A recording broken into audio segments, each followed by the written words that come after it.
Welcome to journalist TV. రాష్ట్రంలో అందరినీ వేధిస్తున్న ప్రశ్న రైతు భరోసా ఎన్ని ఎకరాలకు ప్రభుత్వం అందిస్తుంది అనే అంశంపై చర్చోపచర్చలు కొనసాగుతున్నాయి. రాష్ట్రంలో ఉన్న రైతులందరూ ఖమ్మం జిల్లా వైపు చూస్తున్నారు. ఖమ్మం జిల్లాకు చెందిన 3 మంత్రులు రైతు భరోసాకు సంబంధించిన మంత్రివర్గ ఉపసంఘం చైర్మన్ సభ్యులుగా ఉప ముఖ్యమంత్రి భట్టి విక్రమార్క, తుమ్మల నాగేశ్వరరావు, పొంగులేటి శ్రీనివాసరెడ్డి ఉండడంతో ఖమ్మం జిల్లా కీలకంగా మారింది. జిల్లాలో కాంగ్రెస్ పార్టీకి వెన్నుదన్నుగా ఉన్న ఆ 3 మొనగాళ్లు రైతు భరోసాలో ముంచుతారా, తేలుస్తారా అని అందరూ ఎదురు చూస్తున్నారు. కాంగ్రెస్ పార్టీ అధికారంలోకి వచ్చిన వెంటనే రైతు భరోసా విధి విధానాలపై చర్చలు పెట్టకుండా సీజన్ ప్రారంభం అయిన తర్వాత చర్చల పేరుతో కాలయాపన చేస్తున్నారనే విమర్శలు వ్యక్తమవుతున్నాయి. సమీక్షల పేరుతో కొనసాగుతున్న కాలయాపనపై పొలిటికల్ అనలిస్ట్ మారెడ్డి నాగేందర్ రెడ్డి విశ్లేషణ. రాష్ట్రంలోనే ఖమ్మం జిల్లా అత్యంత ప్రాధాన్యత సంతరించుకున్న జిల్లాగా కొనసాగుతుంది. గతంలో బీఆర్ఎస్ ప్రభుత్వం కావచ్చు, ప్రస్తుతం కాంగ్రెస్ ప్రభుత్వం కావచ్చు, రాష్ట్రంలో ఏ ప్రభుత్వం ఉన్నా ఖమ్మం జిల్లాకు ఒక ప్రత్యేకమైన స్థానం కొనసాగుతూనే ఉంది. తాజాగా కాంగ్రెస్ ప్రభుత్వ హయాంలో 3 కీలక మంత్రులు కొలువు తీరారు. Deputy CM Mallu Bhatti Vikramarka, revenue శాఖ మంత్రి పొంగులేటి శ్రీనివాసరెడ్డి, వ్యవసాయ శాఖ మంత్రి తుమ్మల నాగేశ్వరరావు 3 కూడా చాలా కీలకమైన శాఖల్లో తమ బాధ్యతలు నిర్వర్తిస్తున్నారు. వీటితో పాటు తాజాగా ప్రకటించిన కార్పొరేషన్ చైర్మన్లలో 5 కార్పొరేషన్లు ఖమ్మం జిల్లాలో వరించాయి. మొత్తం మీద 8 మంది క్యాబినెట్ ర్యాంకుతోటి ఖమ్మం జిల్లాలో తమ ప్రాబల్యాన్ని మరింత పెంచుకునేందుకు కాంగ్రెస్ ప్రభుత్వం అవకాశం కల్పించింది. ముఖ్యమంత్రి రేవంత్ రెడ్డి ప్రతి అంశంలో కూడా ఖమ్మం జిల్లాకు సంబంధించిన కీలక నేతలకు అత్యంత ప్రాధాన్యత ఇవ్వడం కూడా ప్రస్తుతం రాష్ట్రంలో చర్చకు దారితీసిందని చెప్పవచ్చు.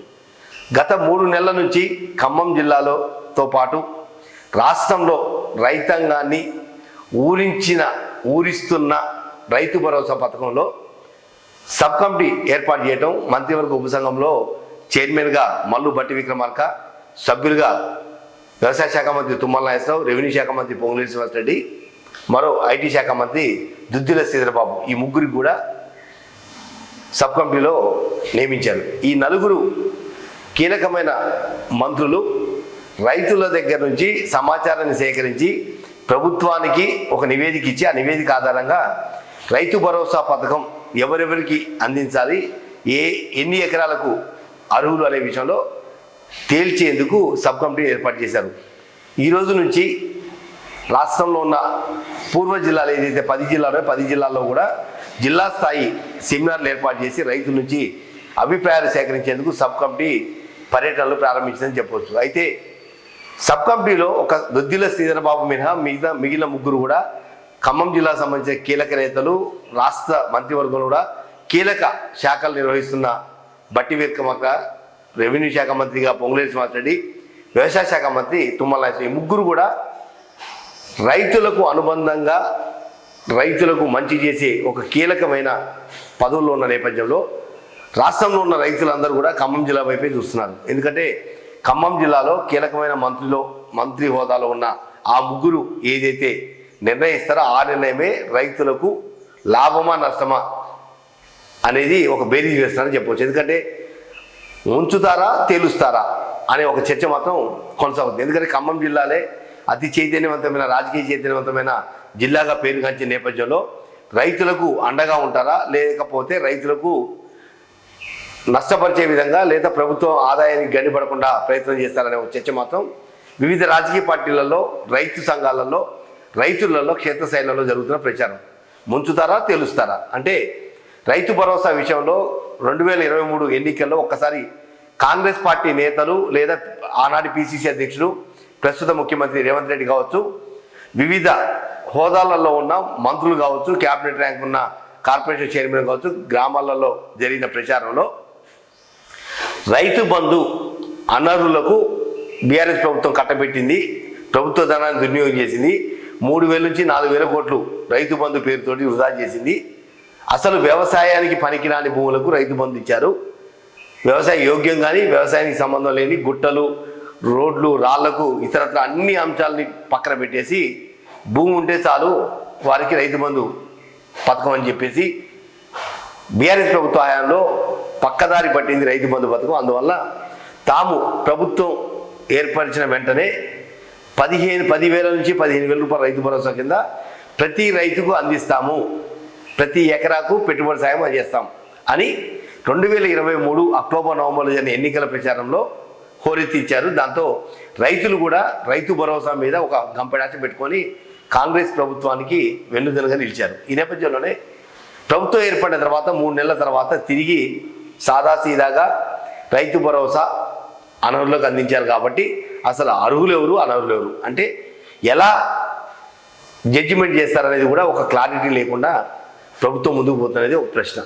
ఎందుకంటే రైతు కౌలుకి ఇవ్వచ్చు లేదా సొంతంగా చేసుకోవచ్చు, రకరకాల ఈక్వేషన్స్లో రైతుకి ఉన్న భూమి సాగులో ఉందా లేదా అనేది ప్రభుత్వం నిర్ధారించాల్సిన అవసరం. అంటే ప్రభుత్వం నిర్ధారించాలంటే సంబంధిత శాఖలు, వ్యవసాయ శాఖ కావచ్చు, రెవెన్యూ శాఖ కావచ్చు, ఒక రైతుకు 100 ఎకరాలు ఉందంటే ఆ 100లో 20 ఎకరాలే సాగుకి యోగ్యం, మిగిలిన 20 ఎకరాలు రాళ్ళు, రప్పలు, గుట్టలు, అడవి లాంటి భూమి కాబట్టి, వృధాగా ఉన్న భూమి కాబట్టి ఆ 20 ఎకరాలు సంస్కరిస్తే మిగిలిన 20 ఎకరాలకు రైతు భరోసా పథకం కింద నిధులు జమ చేయడానికి అవకాశం ఏర్పడుతుంది. కానీ కాంగ్రెస్ ప్రభుత్వ ఉద్దేశం మాత్రం ఆ దిశగా అడుగులు వేస్తున్నట్టుగా కనపడటం లేదు. కేవలం భూ పరిమితిని తగ్గించాలి, ఎన్ని ఎకరాలు ఉన్నా 5 ఎకరాలకే పరిమితం చేయాలనే ఒక దురాలోచనతోటి ముందుకు వెళ్తున్నట్టుగా రైతులలో ఒక ఆందోళన మాత్రం వ్యక్తం అవుతుంది. ఎందుకంటే ఎన్నికల మేనిఫెస్టోలో, ఎన్నికల సమయంలో మీరు ఇచ్చిన ప్రచారంలో ప్రతి రైతుకి సాగు చేసే భూమికి రైతు భరోసా ఇస్తాం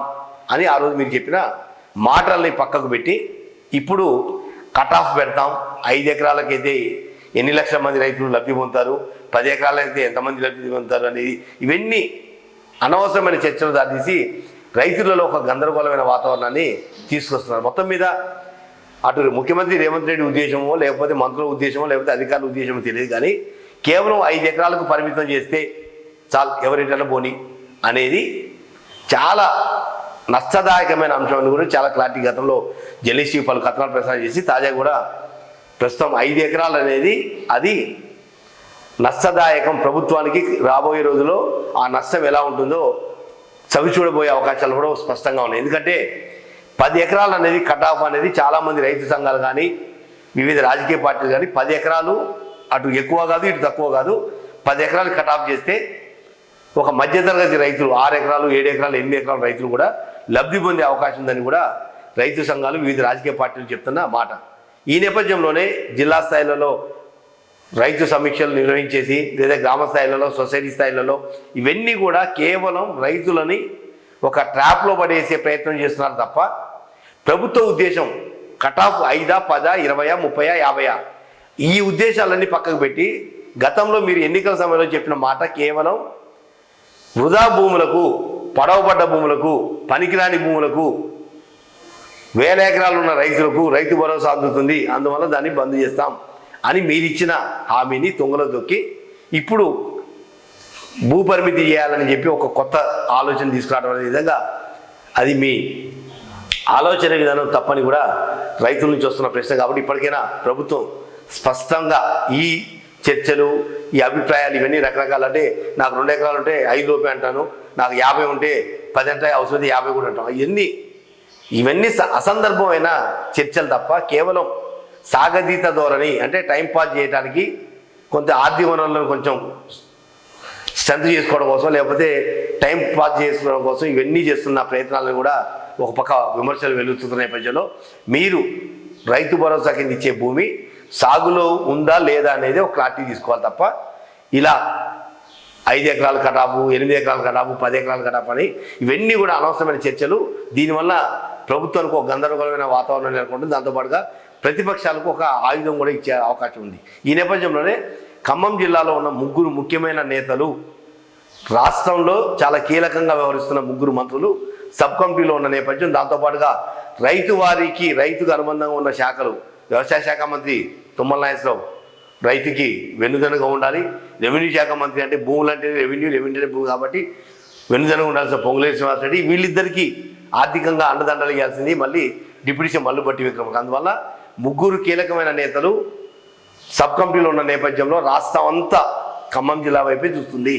2023 ఎన్నికల్లో కాంగ్రెస్ పార్టీ విజయడంకా మోగించి ఖమ్మం జిల్లాలో ఏదైతే పొంగులేటి శ్రీనివాసరెడ్డి ఆనాటి ముఖ్యమంత్రి కేసీఆర్ని ఛాలెంజ్ చేశాడో ఆ ఛాలెంజ్కి ఖమ్మం జిల్లా వైపు ఒక్కసారిగా అందరి దృష్టి ఆకర్షించారు. తిరిగి రైతు భరోసా విషయంలో సబ్ కమిటీలో ఉన్న కీలక మంత్రులు ఎవరైతే ముగ్గురున్నారో ముగ్గురు కూడా ఖమ్మం జిల్లా సంబంధించిన నేతలు కావడంతో మళ్ళీ రైతులంతా కూడా ఖమ్మం జిల్లా వైపే ఎదురు చూస్తున్నారు. ఖమ్మం జిల్లా నుంచి ఎలాంటి నిర్ణయం వెలువడబోతుంది, ఖమ్మం జిల్లాలో ముగ్గురు ముఖ్యమైన నేతలు సబ్ కమిటీ ద్వారా ఎలాంటి నివేదిక ప్రభుత్వానికి ఇవ్వబోతున్నారనే ఒక చర్చ మాత్రం రైతులలో కొనసాగుతుంది. అందరి చూపు ఖమ్మం వైపే ఉంది. అందువల్ల ఖమ్మం జిల్లాకు సంబంధించిన కీలక మంత్రులు వివిధ వర్గాల అభిమానాన్ని ఆదరణ పొందిన ముగ్గురు కీలకమైన అమాత్యులు రైతులను ముంచుతారా తేలుస్తారా అనేది మరో 15 రోజులలో తేటతెల్లం కానుంది.